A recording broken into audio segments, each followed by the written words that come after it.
Hey everybody, this is Doomhammer with a Week 2 update in the 32-team franchise here in 2013. So on Monday Night Football, we had the Detroit Lions falling to their division rival, the Green Bay Packers.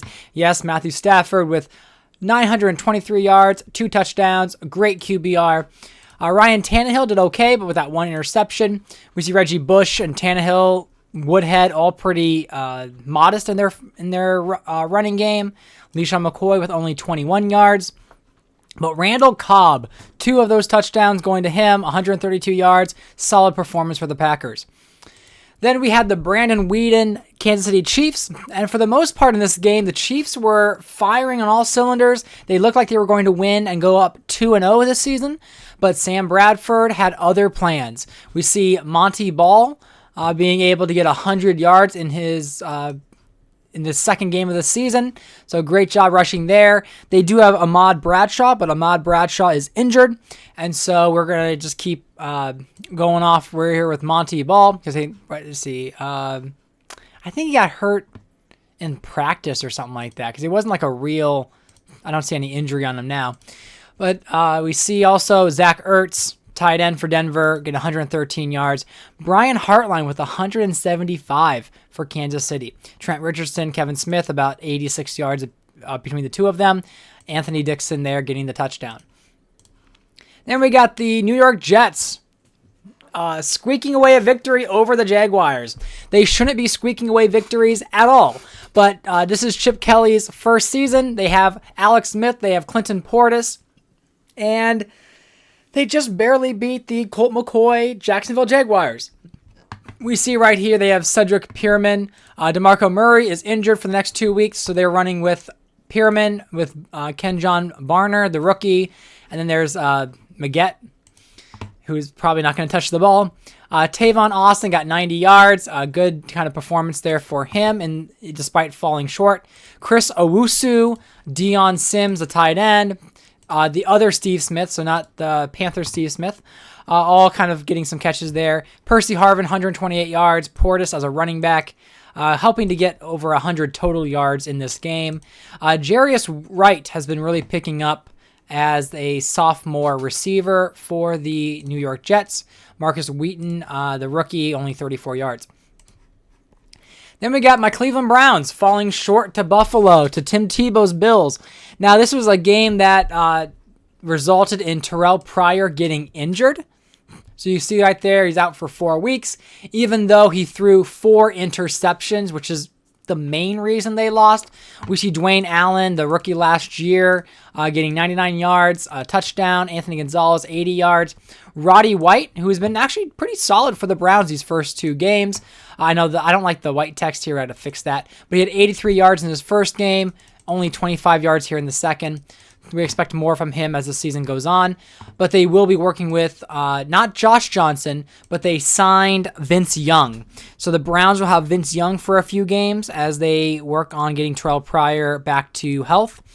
We see Deji Karim getting about 53 yards? Yeah, 53 yards. D'Angelo Williams got a few carries, only 3. The 30-year-old running back, the veteran, kind of needs some more support there, more help. We'll see if he's getting more touches coming up. But Tim Tebow and the Bills have started off rough with that opening loss. But Tim Tebow is trying to turn it around. I doubt Tim Tebow is going to last very long in Buffalo. Then we got the Miami Dolphins squeaking a tight victory against the Patriots. These are the AFC East is a loaded division with the exception of the Bills, because you've got the Patriots with Brady, Jamal Charles, Leonard Pope. They have Andre Johnson, some decent receivers. And then you got Calvin Johnson Jr., Eifert now, Jordy Nelson, Michael Jenkins, who didn't get a catch this game, but he's been a solid contributor for them for several years. Matt Forte, Cam Newton. Again, my simulation in the Madden 24 predicts the Miami Dolphins will win it all, and Cam Newton will be the MVP. Then the Cincinnati Bengals, who are struggling, they are not good at all. fall to the Falcons. You can see Peyton Manning with 352 passing yards. The old man still got it. Larry Fitzgerald with most of those yards with 179 receiving. Edwards was 78. Robert Meacham was 64. All very good for them. 3 touchdowns to Fitzgerald. Le'Veon Bell gets 72 in that performance.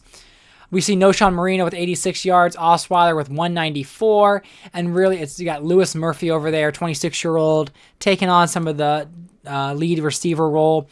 Between him, Hardy, they will have Justin Blackmon. However, this was the season where Blackmon was suspended, so I did suspend him for 4 weeks. So they will get him back after his suspension is up. Then we have the Titans and the Texans. And Tavares Jackson does it again. He's 2-0. I don't know what about Jackson that he can get teams to the playoffs and then they lose in the first round. But here he is in Tennessee going against his former team, the Texans, who once played for the Texans. We see Mark Sanchez have 3 interceptions by halftime, and so they benched him for Jeff Smoker. I don't know if the Texans will go with Smoker here on out or if they're going to keep Sanchez, but they might keep Sanchez for a few weeks, but if they keep having bad games like this, they will bench him and Smoker will likely get the lead. Or they might sign someone like Derek Anderson, who's sitting in free agency, who is the best quarterback in free agency, just doesn't have a team to land on. But CJ Spiller, 73 yards. Eddie Lacy, 18. We see Stephen Hill for the Texans getting the lead receiver for this game. And then that's Brad Smith, who was the former quarterback with Arizona, then turned wide receiver in Arizona, and now he is a Tennessee Titan. We have Denarius Moore as well. He was an Oakland Raider in real life. He has some big plays. I remember him on fantasy football, but he didn't really do much other than kind of having a few good games in that early 2010s. Then the Dallas Cowboys were leading the game for the most part, and Brady Quinn comes back with a 328-yard game, 3 TDs to win for the Indianapolis Colts. We see Chris Johnson with 72 yards running and 83 yards receiving and 3 total touchdowns. Leon Washington, who did regress immensely after the Super Bowl victory, he gets a few carries. Theo Reddick, not really any touches. Russell Wilson did great up until he had those 2 interceptions. Adrian Peterson with 89 yards. We see Steve Slayton from Cleveland, who came over in the last offseason, not really doing great. We see Derek Hagan with 52 yards. This is Aldrick Robinson kind of being their second guy. Just not enough for Dallas, so they're 1-1. Dallas has a lot of weapons, a lot of great opportunities. They just need to convert. Then we've got the New Orleans Saints squeaking a victory against the Ravens. Again, this is 2 teams that don't play very well. Byron Leftwich is the bridge quarterback for Geno Smith, who has not started the game yet. But I think if the Saints continue, if they start to lose, they're going to go and put Geno Smith in. But they're able to beat the really not so great Ravens. Kaepernick was modest here with 177 yards and a TD. Rice with only 60 yards. And then they did bring in Donald Brown from Arizona, who's 81 overall. As sort of the backup running back. He gets 2 carries, some good yards there for only 2 carries. But you see, Anobin was the main target for them with 4 receptions. Their tight end behind Olsen. Olsen also getting some carries. And then one of the best receivers for them right now has been Deion Butler. That 97 speed. He comes over from the... comes in from, oh my goodness, the Atlanta Falcons. So he was one of Peyton Manning's best, deep threat targets in addition to all like Fitzgerald, Braylon Edwards, and Meacham. That 97 speed was great from the 4th string receiver, but he does get 68 yards here against Baltimore, kind of underutilized. He had a little wide receiver run with 8 yards. Trying to use Butler a little bit more with the Saints, but that's the Ravens falling down to 0-2, Saints 1-1. The 49ers, after losing the debut game to the Eagles, on Thursday Night Football Week 1, are able to defeat Matt Ryan and the Raiders. Matt Ryan falls, we see, with 180 yards. Breeze had 239, but 4 passing touchdowns. 3 interceptions for Ryan is not good, and that led to their downfall. We see Alshon Jeffrey, Des Bryant, even Luke Stalker getting some catches for the 49ers. Deion Lewis, Pittman, kind of in that what do they call it, backfield, where it's the dual backfield, running back by committee. Since they lost Arian Foster. Sean Green with 42 yards and a touchdown. Vernon Davis, Julio Jones, and Robert Woods, rookie, being the only people getting catches. Then we have the Arizona Cardinals somehow defeating the San Diego Chargers. Rodgers having 194 yards, threw an interception on the last drive when the Cardinals was able to take the lead. Andy Dalton with 2 touchdowns, 129 yards. Very much a game manager here. We see Beanie Wells, 45 yards. Darren Sproles, 25 yards. Mike Wallace, who had over 200 yards in his debut. He does have that 98 speed. I guess leaving Minnesota was the best thing he could have done, because now he is being a solid contributor here in Arizona. We will see if he continues to be a lights-out receiver for them. But Williamson, pretty much uneventful. We see Chris Givens also not getting many options. Jernigan also not doing great. So they need to start passing to maybe more than just Wallace. But that's where, again, Dalton has not been that great of a quarterback. I would be surprised if Andy Dalton continues much longer as the starting quarterback, especially when you have Bridgewater, Manziel, Bortles, Derek Carr, Blake Bortles as an option in this next draft. Then we've got the St. Louis Rams, 34-14. Andrew Luck completely demolishes Eli Manning. As Manning got beat down with 2 interceptions, they did put rookie Mike Glennon in as quarterback. As you can see, he didn't have that great of a game. He had a touchdown, interception, 110 yards. I want to kind of see how he plays. He didn't really impress too much. Then there's Josh Morgan, came over from the Patriots last season. We can see there, 48 yards first game, 122 the second with that touchdown. I expect more from him during the season. We see in the Rams, 154 yards from Crabtree, Marvin Jones Jr., 83. So everything working well for the Rams. They even put Mark Bulger in, who returned to the Rams as a 36-year-old veteran to back up Andrew Luck. I think he might have had the mentor tag. I forget if he does or not. I don't know if I can see it here. But I believe he had something like that because he is a veteran that can provide guidance for Andrew Luck. Then you had RG3 just lighting up the Carolina Panthers defense. What once was a Chicago, Pittsburgh, Baltimore style defense, now not so much. We have Doug Martin and the running backs here in Minnesota just being mediocre, nothing great here, but it was 320 yards by RG3 and 3 touchdowns, making a difference for the Minnesota Vikings. Then we've got, again, the running back by committee here, which is supposed to be Booker and Tate. Tate only getting 2 yards and a touchdown. Booker was 71. Then we've got the Commanders versus the Bears. Jason Campbell comes away with a 233 touchdown game. Michael Vick, there's Michael and Marcus Vick. Michael Vick got hurt in that game. He had a bruised sternum. He will be back for next week. But then there was Marcus Vick who came in. That's 250 yards, 2 touchdowns, but 4 interceptions. Can't come back from that. Travis Kelce is leading the league in yards. You can see in the season stats, 323 yards, 2 touchdowns in just 2 games. 145 in his debut and 178 yards in this game. So Travis Kelce is on his way definitely for a Pro Bowl season.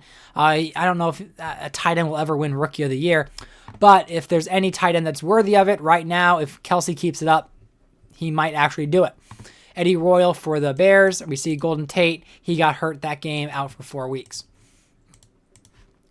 Then on Sunday Night Football, we have the Tampa Bay Buccaneers. Their wide receiving core is led by Jerome Simpson. You can see 141 yards, Jeremy Maclin. They do have Josh Gordon, but he's been suspended for 2 weeks because of his, pot issues. And yes, next season I will be suspending him for the entire year like it was in real life. Pittsburgh had...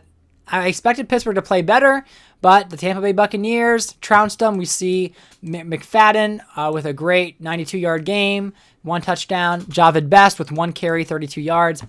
MJD had 60 yards, and Lamar Miller, the backup running back, getting negative yards. And then Jordan Todman, I don't think he's touched the ball at all this season. No, he has not. And then, of course, Sanders, Keenan Allen, the rookie. They've got some good options here in Pittsburgh. They just haven't. They had a rough start. They're 0-2. And then we get to Monday Night Football, where the New York Giants surprised with a 100% completion rate with Carson Palmer. It was just vibing with him all game. 313 yards, 4 passing touchdowns. Ryan Matthew, 121 yards.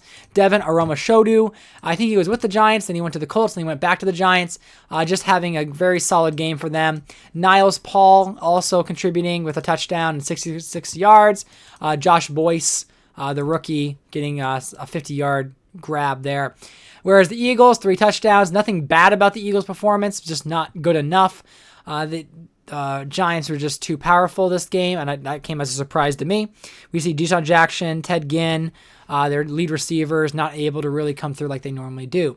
But Gore did get 102 yards. So a few things here for the teams you can look at. Brady Quinn leads the league with Luck, Palmer, Manning, and Big Ben right behind him. We have our rushing leaders with Adrian Peterson, Darren McFadden, Chris Johnson, Le'Veon Bell, and Mark Ingram. Receiving, we have Travis Kelce, Mike Wallace, Michael Crabtree, Pierre Garçon, and then surprisingly, Brian Hartline. Again, some of these big name receivers are not too far behind. I don't know how much you care about these, but I will just kind of lightly go through it. We see the Browns just owning the sacks, apparently. So that's always interesting to see. There were the interceptions. Kareem Jackson leading the way. I forget he's in his 4th season. Then you've got kicking, returns.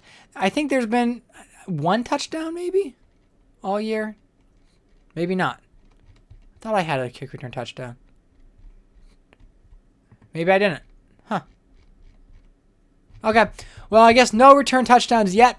If we look at standings real quick, what you'll see, very premature, very early. There's still a lot to play.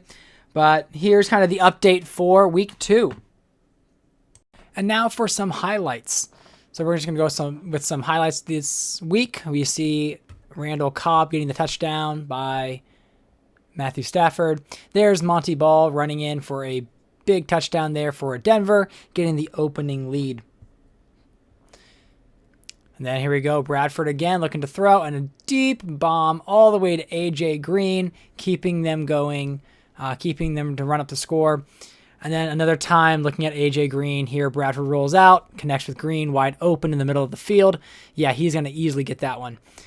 Then we've got Alex Smith with the Jets, connecting over the middle to Clinton Portis. So there are 2 former MVPs connect for a score, and then there's Clinton Portis running up the middle, scoring a touchdown. Colt McCoy trying to bring the Jaguars back, and there they connect with the Owusu touchdown as they go on to lose that game to the Jets. Then the Browns looking to get a score here, and they score on that opening drive. Beautiful touchdown there to Roddy White. Then the Browns looking to throw. He throws across his body, gets hit, and is intercepted by Justin Durant. And Buffalo goes in for the touchdown. Buffalo will end up coming away with this game and winning it. But before they do, we see a beautiful touchdown grab there by the tight end, Dwayne Allen. And here we go, the Dolphins versus the Patriots. And of course, who else but Megatron making that cross route, a successful touchdown. Then you got the handoff there to Jamal Charles, who runs in basically untouched for a touchdown. Patriots up 21-14. Newton not having any of it. You see the touchdown there to Calvin Johnson Jr. Big play there for the Miami Dolphins. And then they decide to go for 2. And right there they convert. And the Patriots were unable to come away with a game-winning drive. Next up we have the Falcons. And we see Peyton Manning with a deep throw there to Larry Fitzgerald. And then this is not going to be the only time Fitzgerald gets a score. We see a throw there to Fitzgerald across the middle. Beautiful touchdown.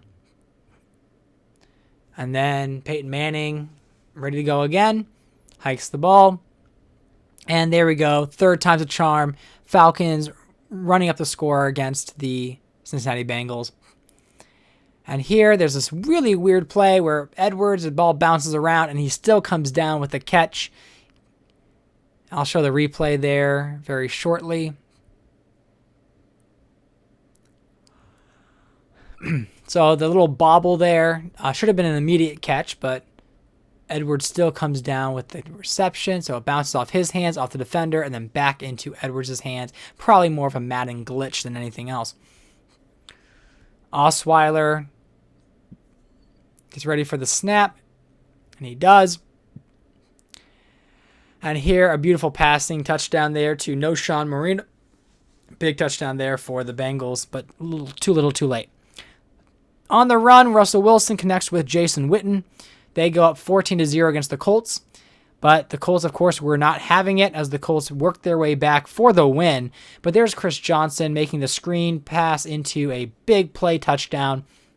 So yes, Brady Quinn has been pretty good last year and this year, but largely due to like screen passes and runs like that with Chris Johnson, making it easy. So here we go, the Cowboys looking to score, and they run it up the middle there, and Russell Wilson gets the touchdown.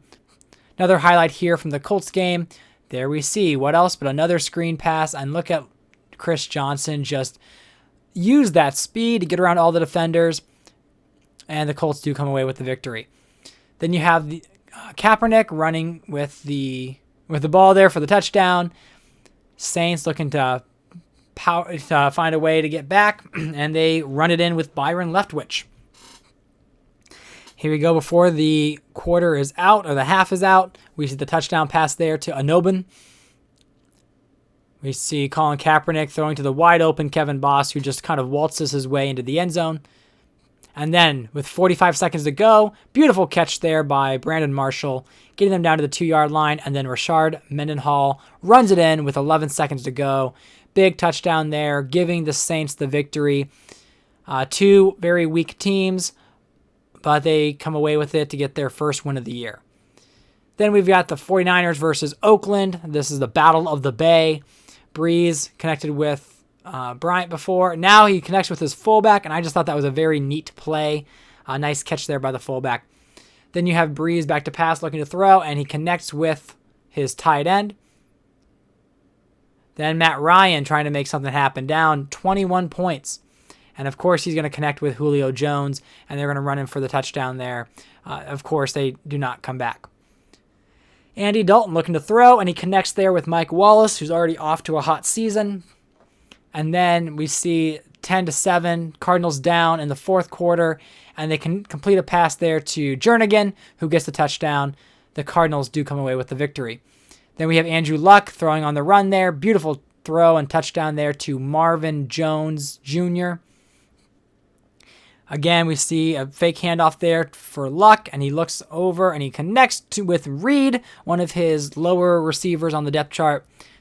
And then we see Mike Glennon with 30 seconds left. Of course, the game is practically over, but there is Josh Morgan, former Patriot, running in for a big touchdown. Good play there by the rookie.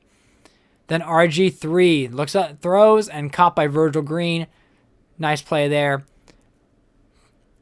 And then you've got RG3 looking to throw, connects with Baldwin. Baldwin used to have number 19, but that's Adam Thielen's number. So Thielen does have 19, and now Baldwin has 18. RG3 looking to throw, lobs it up, and there's a beautiful catch there to Harry Douglas, who gets right there to the 2-yard line. And of course, they do finish off the drive with a run by Doug Martin, forcing his way into the end zone, rolling over a defender, crossing the goal line for the touchdown. Then we have Joe Flacco in the fourth quarter, runs in for the touchdown, but the Carolina Panthers are unable to come away with the victory. Washington versus Chicago. We see the touchdown pass there from Campbell to Eddie Royal. And then we have Campbell looking to pass again. Deep throw all the way to who else but Eddie Royal for his second touchdown of the game, going up 17-0. Yes, Michael Vick got injured, so here is Marcus Vick trying to make something happen. And he does with Travis Kelce. So a good catch there for the league leading receiver, even though he's a tight end. And there on the run, we can see a connection there to Darius Haywood-Bay as Marcus Vick is running around the pocket. And there he throws a tight throw there right for the touchdown to Vincent Jackson. There's Mark Sanchez throwing a touchdown pass to Hopkins. Sanchez does throw 3 interceptions in the first half and does get pulled. But there's Brad Smith making the play, shoves the defender away, breaks a tackle, and runs in for the huge touchdown for the Tennessee Titans. Then you have Tavares Jackson rolling out, looking to throw, and he connects with Brad Smith again. So the Titans are up 28-7. There we see Jeff Smoker playing in the second half, and Smoker completes the touchdown pass to Stephen Hill across the middle. Tavares Jackson still not done with the Texans, his former team, and he comes in and scores a touchdown with his legs. Sunday Night Football, we have the Tampa Bay Buccaneers trying to take on the Pittsburgh Steelers, and there we have Gabbert connecting with Simpson over the middle. Simpson and Macklin having to carry the workload as Josh Gordon is suspended for 2 games, but Jerome Simpson making it look effortless. Then, after being down by 14, Pittsburgh, we see Big Ben rolling around, is able to complete the really awkward throw, but touchdown to Delaney Walker. And then we have another touchdown pass there to Emmanuel Sanders before the half expires. The Pittsburgh Steelers tie the game up here in the second half. Then Javid Best with his first carry of the game, a big 30-yard run, touchdown for the Buccaneers. And if that wasn't enough, another play action rollout for Gabbert. And there he looks and he throws into the end zone, caught by Macklin, touchdown for the Buccaneers. Carson Palmer back to pass, looking to throw. He rolls a little bit to the outside. And there's Devin Aromashodu. Again, he was with the Giants, then he was with the Colts, then he was back with the Giants, making major contributions. And here we have Frank Gore making a huge run down the sideline. Look at that play. Gets all the way down to the 2-yard line, and he will finish the drive off for the score. Continuing on Monday Night Football, we see Palmer back to pass, and he is going to connect again with Devin Aromashodu running across the middle. Easy touchdown. Then with 22 seconds left, Donovan McNabb trying to make things happen to keep the Eagles in the game, and he hits a wide open Deshaun Jackson over the middle. But now with 7 seconds left, Carson Palmer is not calling it quits, and the New York Giants are able to extend their lead before the end of the half, and they get the ball. And at the beginning of the second half, we see the beautiful run there by the former Rookie of the Year, Ryan Matthews. Big run there, really just there to pound their division rival, the Eagles. We see the Eagles rolling out, and we see McNabb connecting with Ted Ginn Jr. Good connection there. And then you have Carson Palmer back to pass, and another slant route that goes to Aromashodu. Again, I mean, I don't know if I'm cheesing that route too much, but sometimes there's only so many plays you can run in Madden. And here we have McNabb rolling out, hit as he threw, really awkward throw, but beautiful catch there by Deshaun Jackson to get that score. So thank you for watching this video. Hope you enjoy the updates here, but we will move into week 3 shortly. So thanks again for watching. Like this video if you enjoyed it, and subscribe to the channel for more content like Madden, Political Machine, and other games.